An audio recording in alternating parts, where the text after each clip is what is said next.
Avant le premier restylage, la 200 était équipée du bon vieux 2 fait essence. Ce moteur doté d'un bloc cylindre en fonte, hérité du Land Cruiser 100, est considéré comme très fiable. Le compteur kilométrique de la plupart des voitures franchit facilement la barre du demi-million avant que le moteur ne soit envoyé en révision. La seule chose à faire en plus de l'entretien régulier est de changer la courroie de distribution ainsi que les rouleaux et la pompe une fois tous les 100 000 km. Et bien sûr, préparez-vous à une consommation excessive de carburant. Seuls les conducteurs les plus prudents et les plus calmes verront le chiffre de 20 litres au 100 km sur l'écran de l'ordinateur de bord. La modernisation de 2012 a apporté un nouveau V8 d'un volume de 4,6 litres à Nurfe. Il est plus puissant, sans couple et un peu plus respectueux de l'environnement. Il dispose déjà d'un bloc cylindre en aluminium et d'un entraînement par chaîne pour le mécanisme de distribution de gaz. De plus, la durée de vie de la transmission par chaîne est tout à fait correcte, 3 à 100 000 km. Certes, par rapport à l'arrière-plan de son prédécesseur presque idéal, le moteur ne sera que bon. Car afin de respecter les normes environnementales modernes, le moteur a été équipé d'un système d'alimentation en air secondaire dans le catalyseur, et en cas de dysfonctionnement, le moteur passe en mode d'urgence, produisant une puissance limitée et affichant de nombreuses erreurs de diagnostic. Ces composants, une pompe et 2 vannes, coûtent très cher et peuvent commencer à fonctionner à partir de 80 000 km, voire plus tôt, tandis que la réparation du système ne garantit pas son fonctionnement sans problème. Par conséquent, après l'expiration de la garantie, de nombreux propriétaires la retirent ainsi que les catalyseurs et repeignent l'unité de commande. Un autre problème courant avec les moteurs est la fuite des pompes à eau. La pompe perd son étanchéité après environ 100 000 km. De plus, même si vous sautez ce moment, rien de critique ne se produira si vous surveillez le niveau d'antigel de temps en temps.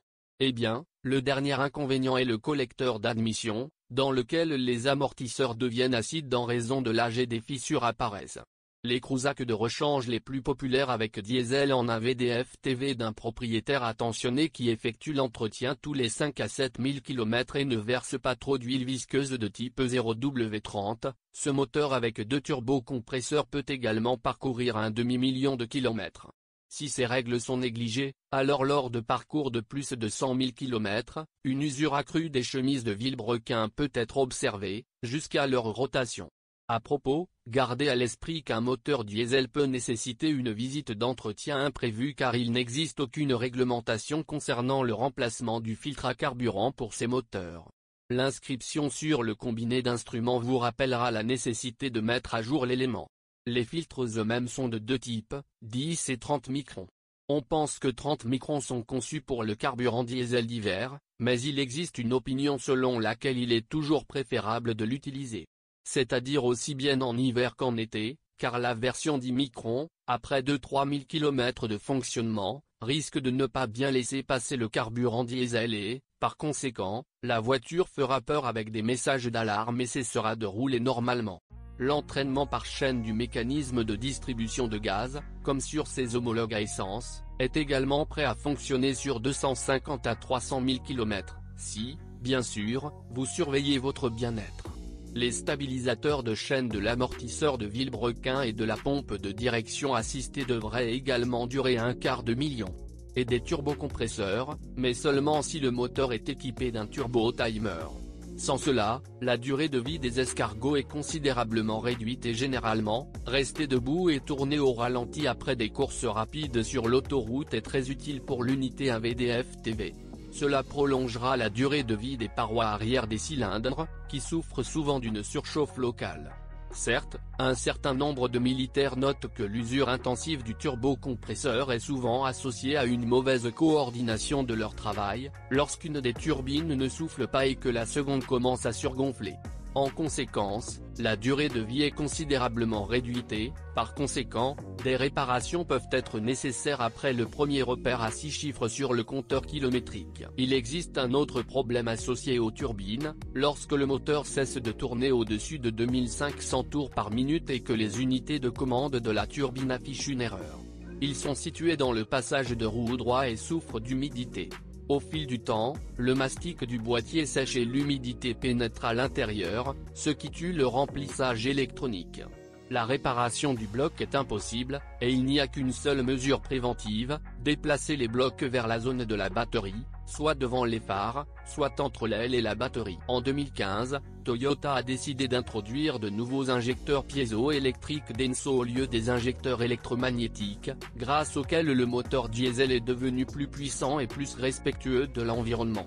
Mais la technologie s'est avérée clairement rudimentaire, sinon comment expliquer que certains injecteurs soient impitoyablement surchargés, tandis que d'autres fonctionnent presque parfaitement.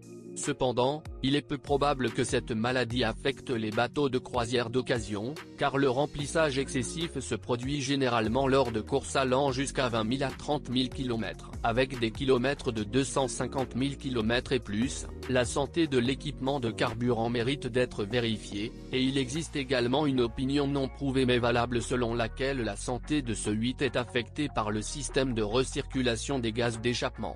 Les fans du modèle insistent sur la nécessité de désactiver immédiatement l'aigre, mais nous serons moins catégoriques, un nettoyage régulier suffit. Tout comme le nettoyage du système de ventilation du carter, cela n'aggravera certainement pas les choses. Ce sera mieux car il existe de nombreux exemples de la façon dont un moteur envahi par la suie a été amené au point de segment de piston avec un kilométrage allant jusqu'à 100 000 km seulement. Cela s'est particulièrement souvent produit avec les voitures qui restent souvent inutilisées en ville. Des embouteillages, ce qui entraîne au moins des éraflures sur les parois des cylindres. Passons à la transmission, il n'y a presque rien à dire sur la FCHEF 750 à automatique à 5 gammes ultra fiable qui a été installée sur le bon vieux V8 essence. Il s'agit d'une unité incroyablement durable qui est extrêmement difficile à tuer même avec un fonctionnement franchement barbare. Les 6 vitesses de l'Aisin AB60F sont moins durables car ses créateurs ont mis davantage l'accent sur la dynamique. Par conséquent, l'embrayage des verrous du convertisseur de couple s'use plus intensément, ce qui signifie qu'ils contaminent plutôt l'huile avec les produits de leur travail. Cependant, dans les deux cas, il est conseillé de mettre à jour le liquide tous les 50 à 60 000 km, puis la première ouverture de l'unité aura lieu au plus tôt après 300 voire 400 000 km. Le système de transmission intégrale est construit autour d'un différentiel Torsen à glissement limité. Depuis 2012, la transmission a commencé à plaire par sa fiabilité. Avant cela, tout s'est passé. La chaîne était étirée, les actionneurs sont tombés en panne et les engrenages différentiels ont été ébréchés. Certes, après le premier restylage, la situation s'est améliorée, mais pour cela, les ingénieurs ont dû non seulement modifier la boîte de transfert, mais également renforcer le cadre. Les experts ont estimé que le squelette insuffisamment rigide surchargeait les éléments de transmission intégrale, à savoir les roulements, les différentiels et les joints cannelés, mais si un spécimen âgé est poussé, les cannelures cassées et les traverses d'arbres accardants seront très probablement à blâmer. Dans le même temps, l'arbre de transmission avant est tué plus rapidement. La suspension du Cruzac est simplement une suspension avant à double triangulation. De plus, les leviers d'origine sont assez chers, mais il existe également des options non originales. Cependant, étant donné qu'il est peu probable que le châssis nécessite une révision majeure avant 200 000 km, vous ne devez pas lésiner sur les pièces d'origine. La seule véritable faiblesse réside dans les bagues de la barre anti-roulis, tant à l'avant qu'à l'arrière. Ils durent en moyenne 50 000 km. Le système exclusif de stabilisation de suspension cinétique KDSS mérite une attention particulière, qui vous permet de réduire le roulis sur l'asphalte sans interférer avec l'articulation hors route. Des vérins hydrauliques sont installés sur le côté gauche de la carrosserie, à l'avant et à l'arrière, qui permettent d'ouvrir et de fermer les barres anti-roulis en fonction des conditions de conduite. Avec l'âge, le KDSS commence à souffrir de problèmes séniles et après chaque remplacement des bagues de la barre stabilisatrice. Eh bien, ou si la voiture tombe sur l'un des côtés, vous devez ajuster la position de la carrosserie sur une surface plane. Pour ce faire, sur le longeron gauche au niveau de la roue arrière, dévissez le capot de protection derrière lequel se trouve un robinet d'arrêt. Et utilisez une clé pour le dévisser soigneusement littéralement de 2 ou 3 tours, puis balancez le corps et effectuez les opérations inverses. On détermine l'uniformité de la position de la carrosserie en mesurant la distance de chaque roue à la partie centrale du passage de roue, mais du fait de son emplacement sous le bas, le bloc souffre souvent de corrosion, qui peut corroder par exemple les bords ou filetage sur les valves. De plus, les spécimens plus anciens peuvent présenter des fuites. Au printemps 2016, Land Cruiser a essayé la suspension hydropneumatique de Lexus. Après avoir introduit des éléments d'hydropneumonie, les Japonais ont conservé les ressorts conventionnels. Étonnamment, aucune réparation ni remplacement. Hydropneuma devrait durer entre 400 et 500 000 km.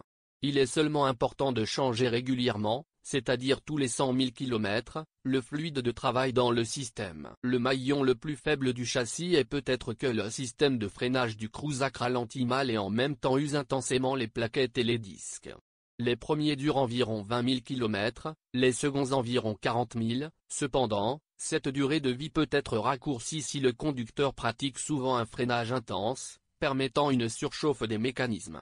Les mêmes 40 000 km constituent un kilométrage critique pour les étriers avant, et lors de leur révision, il est logique d'installer des pistons en acier inoxydable. Mais même après un tel réglage, il est toujours important de nettoyer et lubrifier régulièrement les guides. D'ailleurs, s'il y a des voitures à 4 pistons à l'avant, alors les Japonais se contentent d'un système à un piston à l'arrière. De quel type d'efficacité de freinage pouvons-nous parler? Pour réellement améliorer la dynamique de freinage, vous devrez installer des disques, étriers et plaquettes plus efficaces. Mais nous n'étions pas prêts à entendre autant de négativité à propos du favori du public. En fait, comparé à ses camarades de classe, le SUV Toyota Land Cruiser 200 ne pose pratiquement aucun problème. Et par conséquent, les options décentes ne stagnent pas longtemps. En réalité, il faut déjà avoir peur des consommables relativement chers, de la consommation de carburant élevée et, bien sûr, de l'incroyable popularité parmi les voleurs de voitures, et il faut bien réfléchir à ce dernier. Fait à moins, bien sûr, que vous vouliez perdre à un moment donné tout ce que vous avez acquis au-delà de vos moyens de travail.